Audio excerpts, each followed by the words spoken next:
रुको, आगे स्क्रॉल मत करना। अगर तुम बाहर से मुस्कुरा रहे हो लेकिन अंदर से टूटे हो तो शायद आज मैं ठीक तुम्हारे दिल से बात करने आया हूं।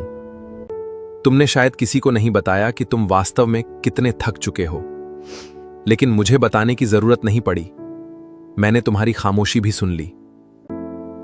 तुम आज भी उसी इंसान, उसी रिश्ते या उसी पुराने पल को याद करते हो, लेकिन सुनो, जिसने तुम्हें छोड़ा उसने तुम्हारी कीमत तय नहीं की।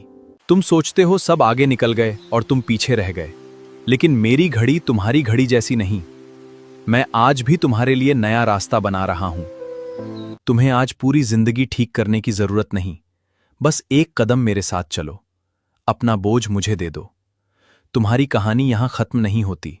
आप वीडियो देखकर चले जाते हैं, लेकिन इन्हें बनाने में हमारी बहुत मेहनत लगती है। अगर आपको परमेश्वर का वचन अच्छा लगता है तो कृपया लाइक, फॉलो और शेयर करके हमारा साथ दीजिए।